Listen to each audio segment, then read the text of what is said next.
You can deal with certain things in your life, certain behaviors that don't feel good. But if you are the target and the recipient of anger from somebody, passive aggressive anger or direct shots verbally or physically, you deserve better than that. And remember this, you teach people how to treat you. You're teaching them it's okay to treat you this way. And it isn't. And in any way you find yourself modulating, changing your words, your behavior to simply not trigger them, then you're really not being your authentic self, because their response causes you to morph into something small. And a lot of people go, yeah, but the making up is so great. Really? That's a mature, loving relationship? That's like saying the best thing in life is to get into a physical fight and then put band-aids on each other's wounds. What is anger? If you flip the coin over, it's fear. And these people, believe it or not, even though they seem very intimidating, these are weak people. See, we all have enough negative thoughts about ourselves that we don't need somebody to confirm them. We have very few positive thoughts about ourselves. We do need people to confirm those. The best apology is a behavior not repeated.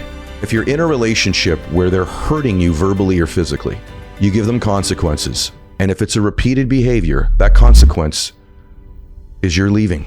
It's the hardest thing in life to do, but there are too many wonderful people in the world for you to stay in an environment where you suffer, where you shrink, where you walk on eggshells. I just want to remind you, you were born to do something great with your life. You deserve to be happy and successful and loved and protected.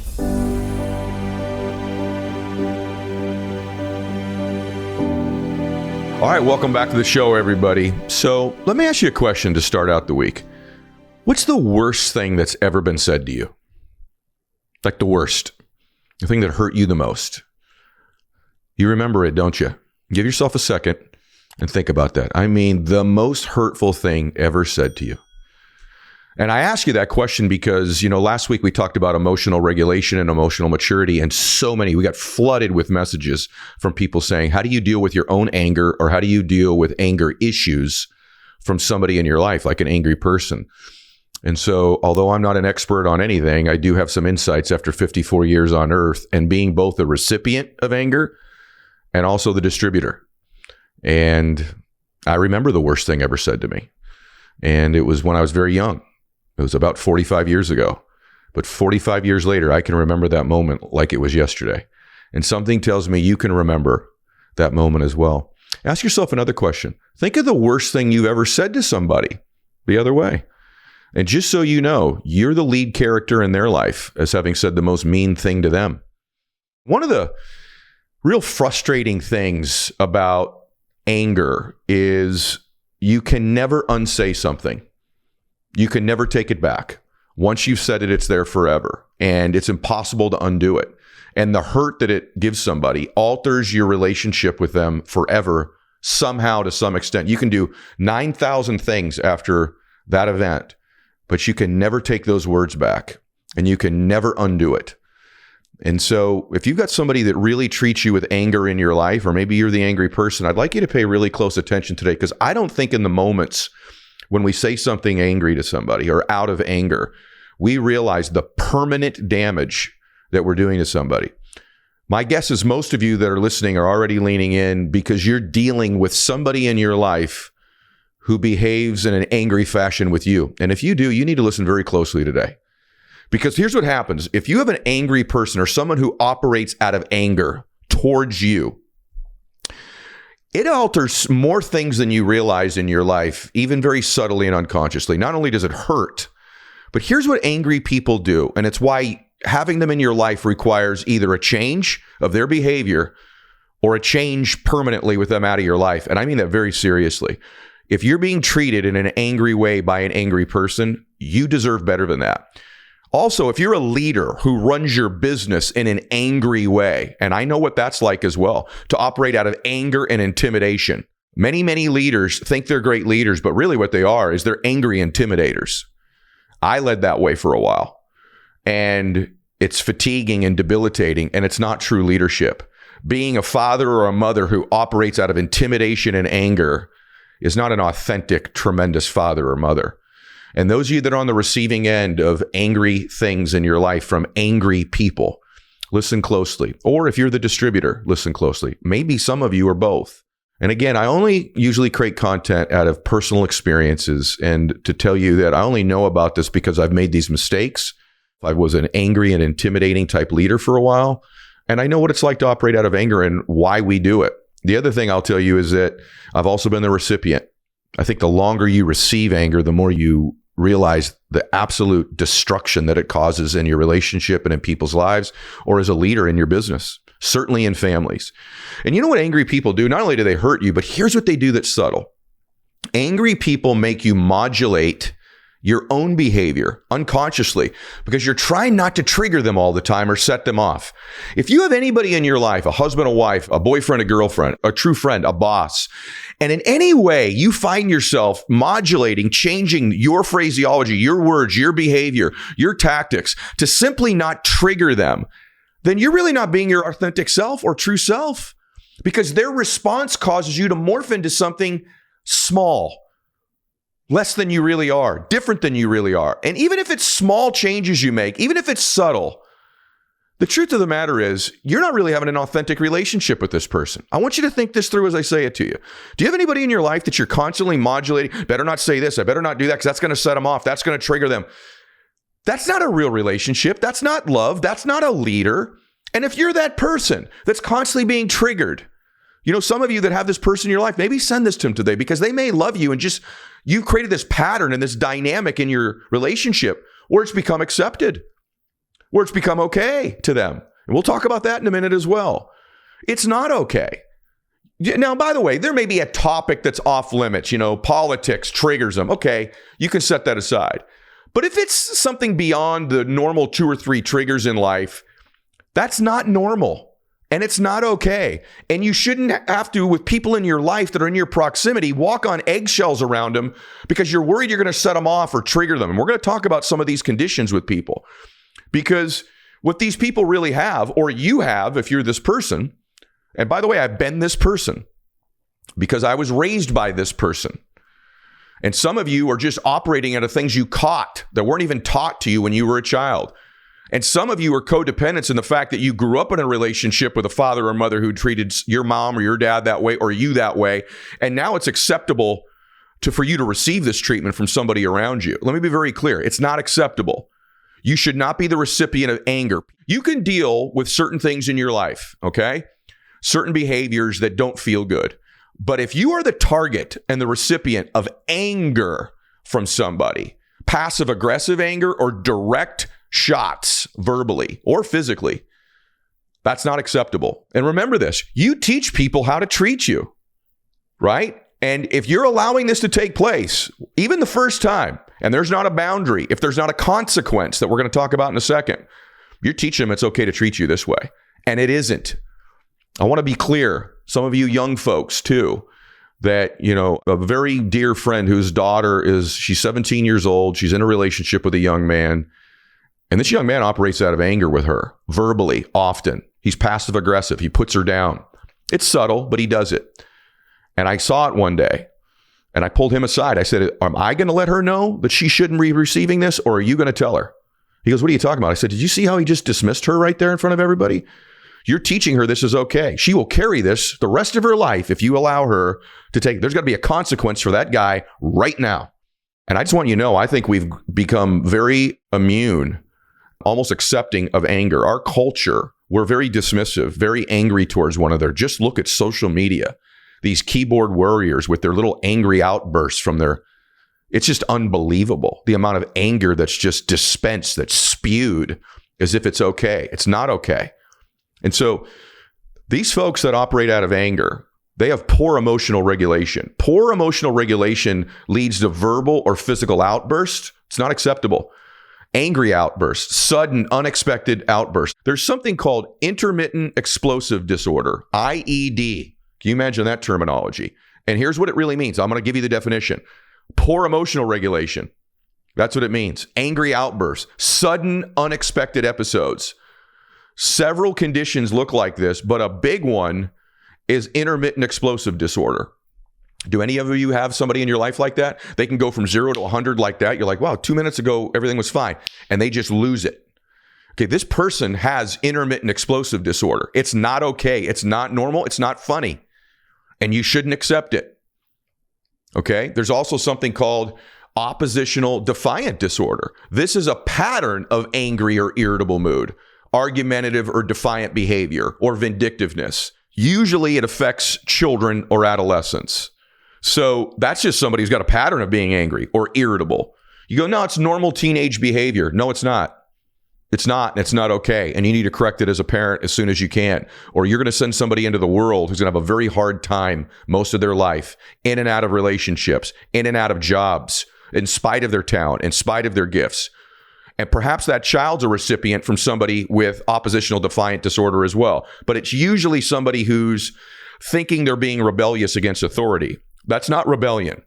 That's a pattern of angry and irritable moods. And if that pattern is not interrupted, if there are not consequences, and you're going to find that to be a very common theme today, you're sending somebody out into the world who's likely to fail, likely to have an unhappy life.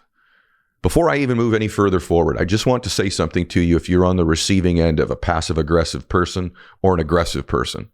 You deserve better than that. Do not spend your life as the subject of that type of behavior, as a target, as a receptacle, as a trash can for them to dump into their anger and aggression. You deserve so much better than that. Please don't accept it. Please don't stay if it continues. Please. It's better to be alone. Many of you are staying with somebody because you're more afraid to be alone. Because there's some high highs with these people too, huh? Almost like the contrast between how terrible they treat you and then how good it is in the good moments. And that contrast exaggerates the good. The good's not really that good. It's just way different than the bad. And because they take you all the way over to the bad, and then they drop in a couple goodies once in a while, little breadcrumbs of kindness, breadcrumbs of a gift, breadcrumbs of an apology, breadcrumbs of a high moment, that contrast makes the good seem better than it is. But if you're in a normal functioning relationship, that's not such a good. It's just way different than the bad. There's another disorder called conduct disorder. It's a more severe form of ODD that I just described. It's characterized really by aggression towards others. And these people also violate rules and norms. They're deceitful. They'll lie to you and then make you feel guilty for calling them on it. They will not only be rude or mean to you, but they'll do it in public. They'll do it in front of your friends and family. They'll take a passive-aggressive or an aggressive shot at you in front of other people. Or they'll be in front of a room full of people as a leader and take shots at people in the room aggressively. That's not acceptable. The people you lead should not be afraid of you.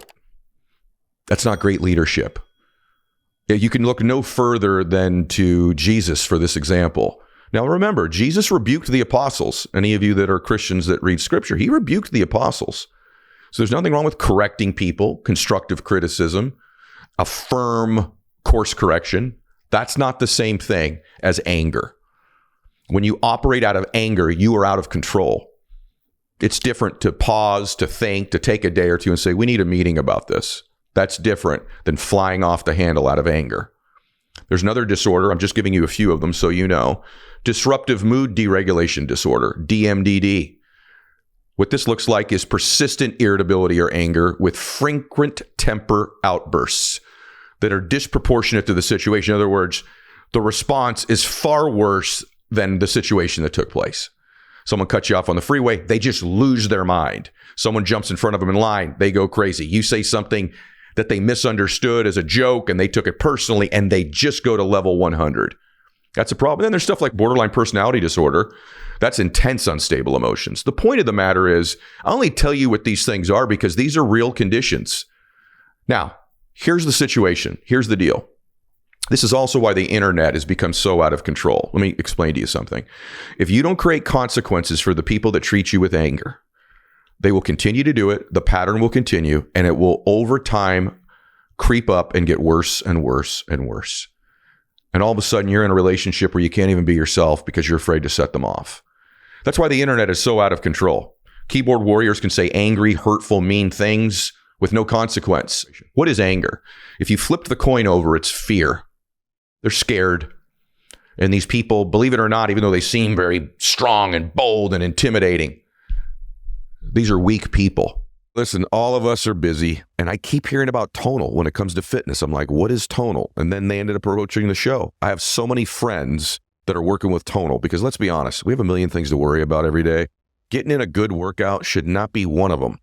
Enter tonal. Tonal will pick the perfect weight, track your progress, and suggest what to do based on your muscle readiness, taking the guesswork out of getting a great workout. Working hard is worth it if you're seeing results. So many people train and don't get any benefit, don't grow, don't lose the weight, don't get bigger and stronger. That's what Tonal is built for. Tonal's at-home strength training system uses adaptive weight to learn your movement and then set optimal weight for every move. It's really cool. Right now, Tonal is offering our listeners $200 off your Tonal purchase with promo code EDMYLETT. That's tonal.com and use promo code EDMYLETT for $200 off your purchase. Wow. That's tonal.com, promo code EDMYLETT for $200 off. When I operated out of anger in my life when I was younger, I was a weaker man. I was a scared little man who used anger as a weapon, as a leader, as a friend, in my relationships. These are weak, little, scared people.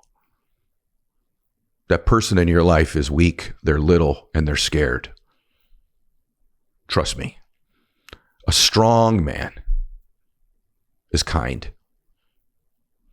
He can defend and protect, but he's gentle.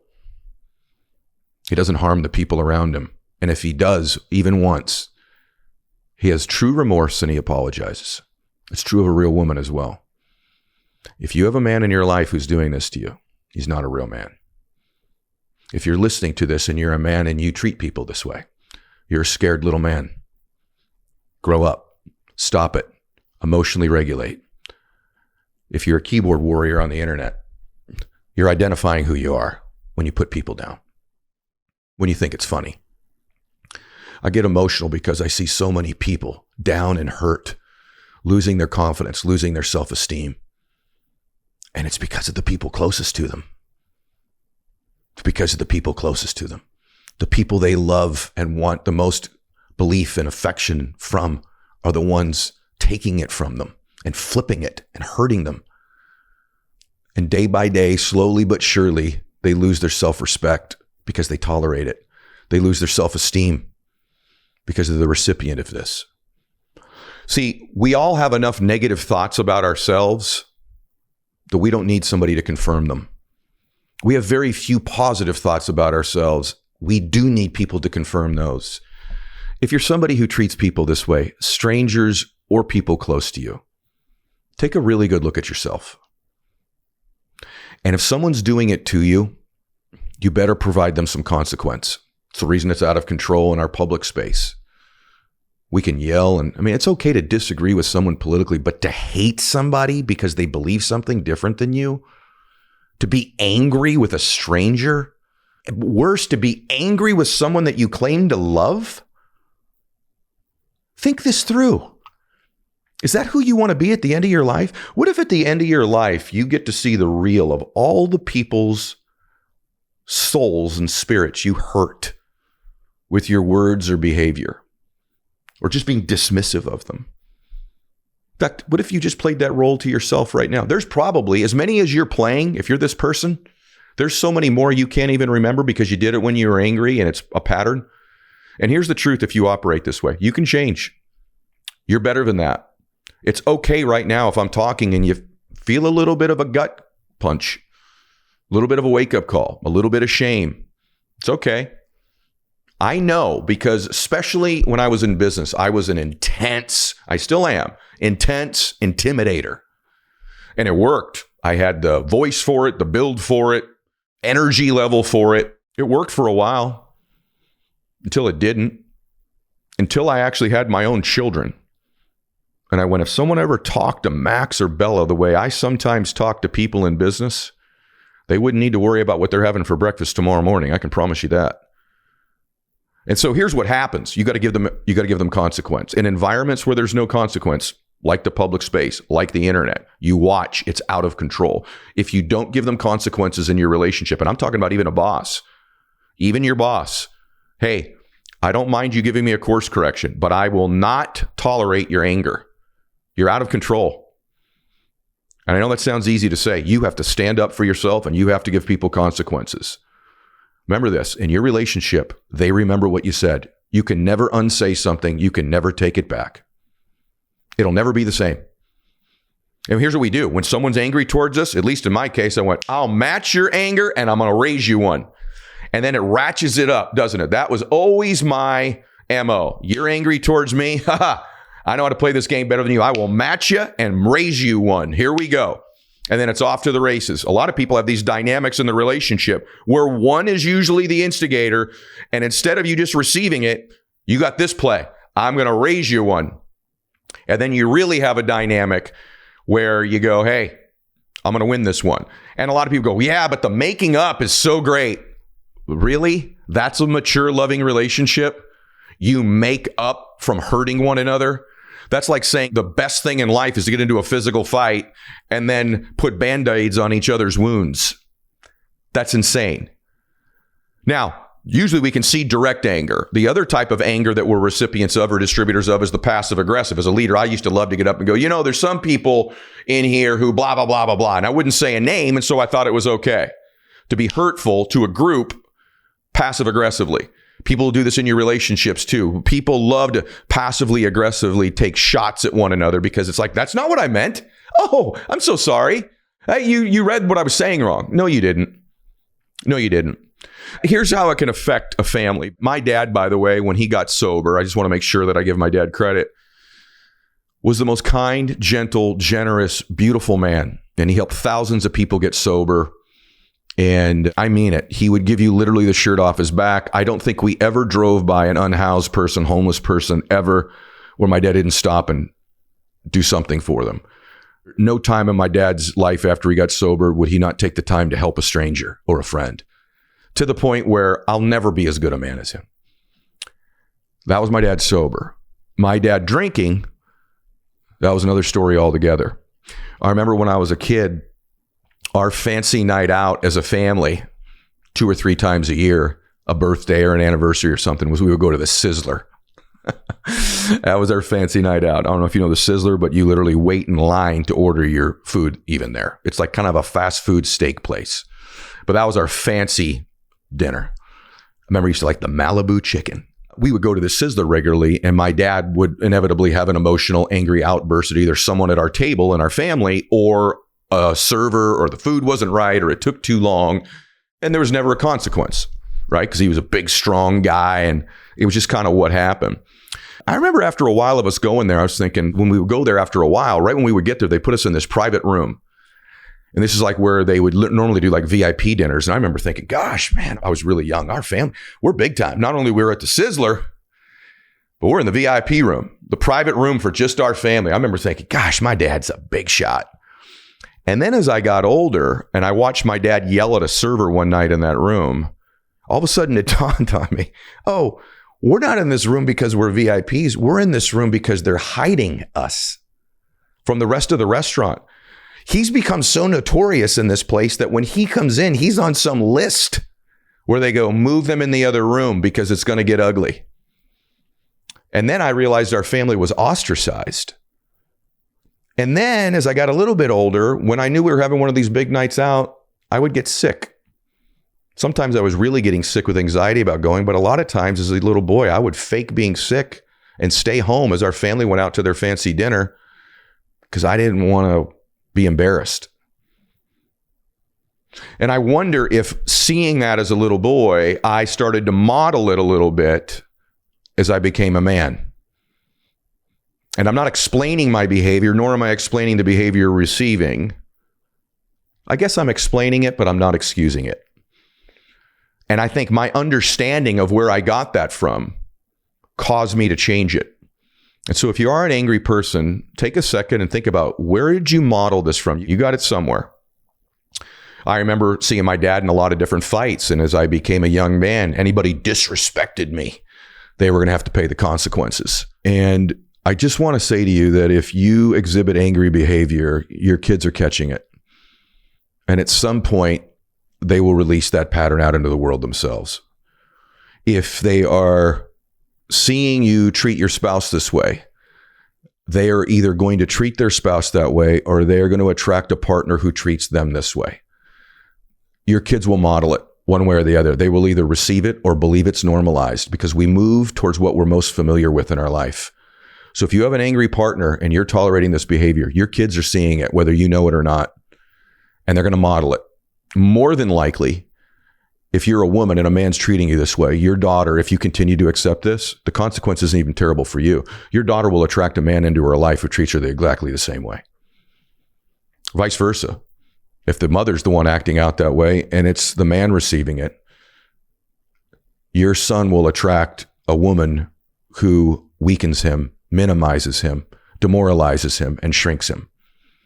Or, just as bad, they will be the distributor of anger. There are consequences with your children if you have children. You got to ask yourself, if you're dating somebody right now who treats you this way, if it doesn't change, is that the person that you want to have children with? Sometimes you have to have more than love. You have to have respect. You have to have belief. It's a little bit more than just love. If you have an angry partner, there better be consequences. So what's a couple things you could do? Number one, when somebody operates angrily towards you, here's some of the tips they give out in the world. Okay, I'll give you what they are and I'll give you my thoughts. Psychologists always recommend de-escalate and neutralize the emotionality of it. Okay, yeah, don't continue to, get after them. Number two, they say be assertive. You could be assertive yourself and show some backbone. 3, communicate constructively. Understand and validate what it is that's really concerning them. Or they say, go see a therapist. 4th, they say practice patience and compassion for this angry person. This is the typical therapy psychological response that's taught. 5, pick your battles and think long term. Like I said, they also say practice patience and compassion. Number 6, reflect on your actions and understand the triggers that you're giving this person. And saying all of that, it ain't your fault they're doing this. And so should you reflect on your actions and understand the trigger? Sure. But you shouldn't have to walk on eggshells worrying about triggering somebody you love. There should be a basis of understanding that I love you, we're on the same team, I'm not intentionally doing this. Maybe there's one area in a relationship that you just stay away from. It's the ex, right? Or some financial mistake they made. I got that. You shouldn't be poking on somebody. But if you got 2, 3, 4 things, you're going, I can't do this. I can't say that. I better not do that. I better not look like this. I don't know about all this all emotional, pick your battles, don't trigger them. No, at some point, give them consequences. All that stuff's fair. Now, if you're the angry person, here's some stuff that has helped me. Number 1, think before you speak. In the heat of the moment, it's easy to say something you're later going to regret. Take a few moments, walk away, breathe. Almost every angry situation in my life, if I took a little while, and sometimes you do ruminate on something, but by and large, most of the time, when the emotions subside, perspective increases. So it doesn't mean I won't confront this person, but I will confront them in an articulate, prepared, emotionally mature way that's constructive. As opposed to operating out of the moment. Bam, anger. You're almost always less articulate angry. You're almost always meaner. You're almost always trying to raise them. And you often will say something that you can never take back. So take a few moments when you get angry to collect your thoughts before saying anything, before sending the email, before pushing send on the text. Take a day. Most things in your life do not need to be replied to instantly. Here's a rule. Never make big decisions under emotion. Never speak significantly quickly under emotion. Never email or text under significant emotion. And don't post on the internet under great emotion. Take some time. If it's that good of a response, it'll still be there tomorrow or 8 hours from now. That has changed me because I have found as I've become more of an emotionally regulated person, the window of time before I've collected myself has shrunk. In the beginning, it still took a long time. I'd run really, really hot. I'd ruminate. But over time, as I've aged, I would say over a 25-year process, the perspective changes. And a level 10 thing is more like a level 2 or 3 that I need to address. You begin to slow down and see their perspective, their intent. Sometimes you just conclude, this is really a bad person. And so do I need to win this conversation or do I just need to exit it and exit them? Sometimes it's someone you barely know that's triggered and angered you. They are living rent-free in your head if you respond with anger. You have reduced your emotional maturity below theirs. Isn't that crazy? Someone acts in a super emotionally immature way towards you. You get so angry, you go below them. Now they own you. Think that through. Think before you speak. Number 2, once you're calm, express your concerns. As soon as you're thinking clearly, express your frustration in an assertive but non-confrontational way. Non-passive aggressive also. Like, just be straight up. This show is sponsored by BetterHelp. 26% of Americans who participated in a recent survey say they've avoided seeking mental health support due to fear of judgment. When people hesitate to get help, it doesn't just affect them. It impacts families, workplaces, and entire communities. This Mental Health Awareness Month, let's encourage everyone to take care of their well-being and break the stigma. The world is better when people are healthy and happy. Therapy is a great way to take care of your mental health. It empowers you to be the best version of yourself, and it's for everyone. BetterHelp has over 10 years of experience matching people with the right therapist from their diverse network of more than 30,000 licensed therapists with a wide range of specialties. BetterHelp is fully online, making therapy affordable and convenient, serving over 5 million people worldwide. We're all better with help. Visit BetterHelp.com/EdShow to get 10% off your first month. That's BetterHelp, HELP.com/EdShow. Something really bothered me yesterday. It's been weighing on me. I was gonna come right back at you. And you know what I thought? Let's breathe on this. Let's get some perspective. So I've had some time to do that. And I want you to know this isn't acceptable to me. And I don't want to be back and forth here and confrontational with you. But let me just state my feelings about this, please. I'd like you to listen to me, and then I'll really sit back and listen to your response. So state your concerns and your needs clearly and very directly without hurting them back or trying to control them. Okay? Seriously. It's a big deal. Number 3 thing that's helped me, countdown. I have literally put a countdown clock in different things that are kind of immediate, where I'm in a public place and someone's done something. I'll literally count down. I'm not kidding you.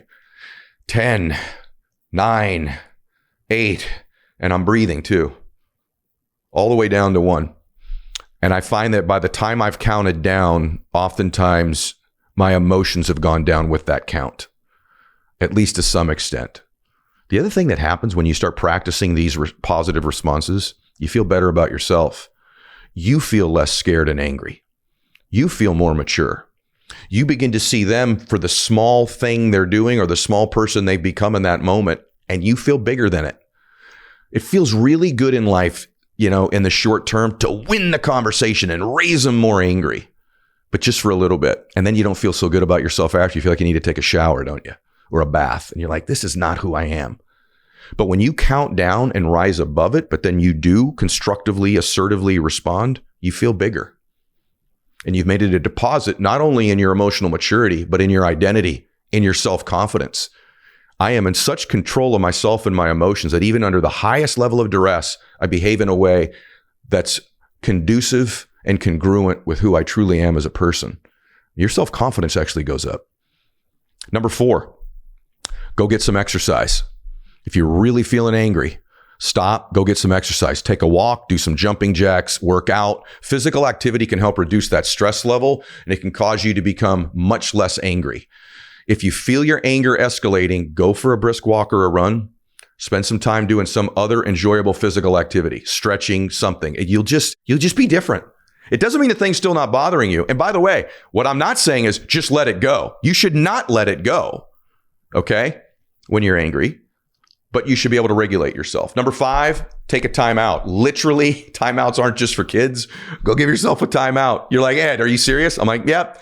I'm using one of these all the time. Give yourself some short breaks during times of the day. Sometimes we just feel ourselves getting worked up about something, don't you? And you're ruminating on it, and it's not something someone else did, or you're just ruminating. It just gets bigger and bigger. We keep replaying the thought. We do thought stacking. We ruminate.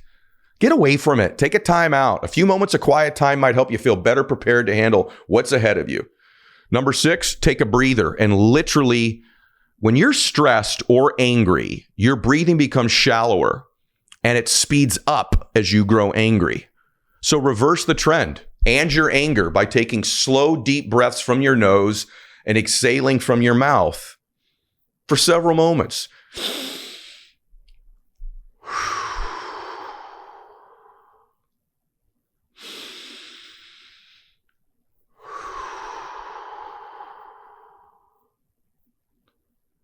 I'll do that for 30 seconds, a minute, 2 minutes.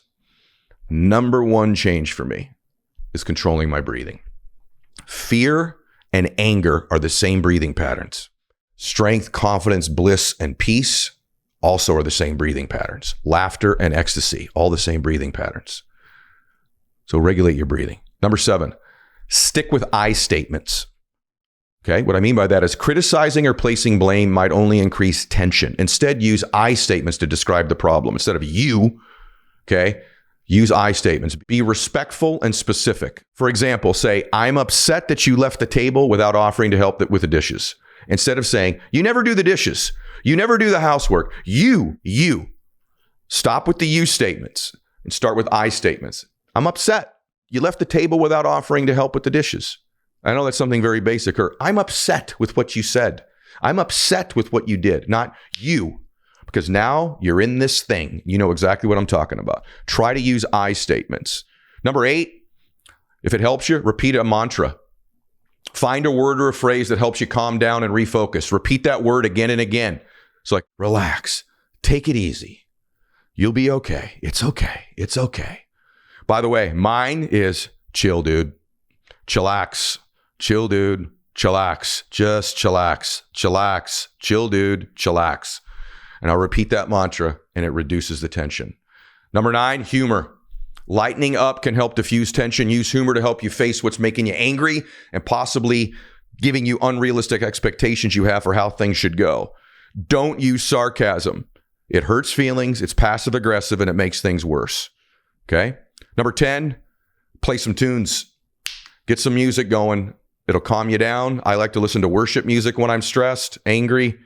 Instantly gives me perspective, instantly takes me elsewhere. Okay. Number 11, picture a stop sign, literally a verbal, physical stop sign, like you see on the side of the street. That universal symbol to stop can help you calm down when you're angry. It's a quick way to help you kind of visualize the need to halt yourself and your actions and maybe walk away from a moment. A few more things. Number 12, write it in your journal. I give you that one because it's worked for many people I coach. For me, when I'm angry, I can't even write, right? But for some people, it's taking pen to paper and releasing it through themselves onto a piece of paper instead of releasing that venom onto another person. Number 13 is just move. Physically, just move. Move your body, move out of a space, move out of an environment, go work out, as I said, but also just get out of the space. Move. If you're indoors, get outside, right? Move. And then lastly, 14, if you've got these anger issues repeatedly, know when to seek some help. Learning to control your anger can be a challenge for some people at times, and seeking help for anger issues is a loving gesture. It means you're trying to love yourself and the people around you. If your anger seems out of control, causes you to do things you regret, really ever, or hurts those around you, try my techniques here or go get some help. That's what I recommend. Now I want to finish by just talking to you, my friend, if you are receiving anger from somebody. You need to give them consequences now. You deserve better. There is a life out there where someone who loves you will show you they love you. There's a life out there with friends, with colleagues, and in your intimate relationship where you're not having to constantly seek an apology from somebody. See, the best apology is a behavior not repeated. That's real apology. And if you're in a relationship where they're hurting you verbally or physically, you give them consequences. And if it's a repeated behavior, that consequence is you're leaving. It's the hardest thing in life to do, but there are too many wonderful people in the world for you to stay in an environment where you suffer, where you shrink, where you modulate your behavior, where you walk on eggshells. You know, the bottom line, the people around you should make you feel better about yourself. They should make you feel safe. See, great leaders in business, if you go look at a lot of my leadership, I'll say the number one job of a leader is to create safety. The people feel safe in your environment. There's a big vision, but there's a direction they're going. They feel appreciated, but they feel safe. They feel safe. People can only be the fullest expression of themselves when they feel safe to do so. If someone doesn't feel safe around you, it's like when you first meet a stranger. You don't know them yet until they feel safe to be themselves with you. That lady, when I first met, I didn't know you were this funny. I didn't know you could dance. Man, you're great. Like, you don't know any of this until someone feels safe with you. People will never be the fullest and best and truest expression of themselves until they feel safe with you. That's true in business. And that is true in life and family, personal and intimate relationships. If this person doesn't make you feel safe, you'll never become you in that environment. You'll never have the love, or in business, the performance, the expression, the achievement that you deserve if you don't feel safe with that person. And so ask yourself that question. Do I always feel safe with this person? Not some of the time. Not most of the time, all of the time. See, in relationships, we're going to get frustrated with one another. There's going to be some anger. There's going to be some angst. But it should never get to the point where we don't feel safe, where we're going to take incoming fire verbally from somebody. Certainly never physically, but even verbally, where it's incoming fire. Because as I said in the beginning, some things you can't undo. Some things can never be unsaid. Be very careful what you say in anger. Matters so much. You alter the relationship permanently. Remember that thing I asked you in the beginning? What's the worst thing someone's ever said to you that hurt you the most? You'll never forget it. You'll never forget it. If that list is more than one with the same person, you need to evaluate that. If you're the distributor of that anger and you've done it more than once to somebody, you need to go back and watch this again. I just want to remind you, you were born to do something great with your life. You deserve to be happy and successful and loved and protected in all you do. Both the men and the women here. Men, I'm speaking to you absolutely as much as I am. If you're in a relationship with a woman where you don't feel safe, you can't be yourself, she criticizes, she's passive aggressive, she verbally or physically hurts you, she puts you down in front of other people or privately, you deserve better, brother. Ladies, I think you know most of the time today who I've been talking to. And it's you, my precious sister. You deserve to be loved and protected and to feel safe and to become the highest expression of yourself in that environment with the people around you. All right, everybody. I hope today helped you. God bless you. Treat each other kindly. Max out.